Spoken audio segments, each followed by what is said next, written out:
Okay, here at TableSoccerUSA.com to talk about different forms of pitches. Okay, Paul Ice from TableSoccerUSA.com. Let's have a look here. We've got on the larger table here, and I've mounted this on a board, is what we call a Subbuteo Astro Pitch, but you'll see products like Astro Turf, Astro Pitch, they're pretty much the same thing.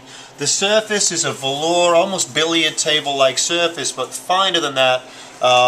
Very hard to explain, but a very, very fine, flat surface, okay? What this allows is the figures can really glide on this surface. I'm going to flick this figure here, and notice how it just glides across the surface like that. It's possible very skilled players can flick their figures the entire length of the field and with a gentle touch still touch up to a ball with the ball hardly moving. This is really the supreme surface for playing the game, okay? What I've got here is a full cloth pitch also, and cloth pitch has been made. This is how Subbuteo started with cloth pitches. This one's made of cotton. They also come made in nylon, and many people played the game. This is how the game was played traditionally with Subbuteo. Astro pitches first started coming out in the 1980s and changed the game an awful lot. Here I've kind of laid one out, and to be fair, I'm going to smooth it out as much as I can.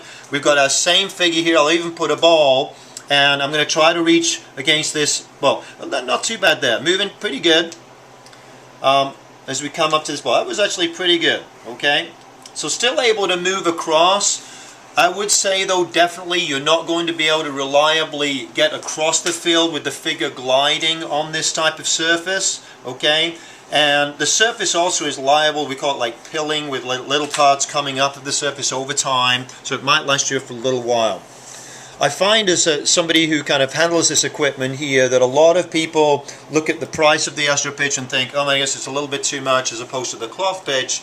But in my view, it's definitely a false economy, and it's very, very difficult because it's so much cheaper to get a cloth pitch. The enjoyment you will get out of an Astro Pitch and the skill level of the game is so much higher, and I can only assure you that many people start out playing the game using a cloth pitch, and then within weeks almost, if they get into the game, they are wanting to buy an Astro Pitch. It is extremely common as I've been dealing with this equipment over the last few years. So I do strongly recommend the Astro Pitch. Of course, if your objective is to just have fun, and why wouldn't we with this great game, then a cloth pitch is a great place to start. But I wanted to show you some of the main differences. Again, this is TableSoccerUSA.com, the place to come for your professional Subbuteo requirements in the USA. Thank you.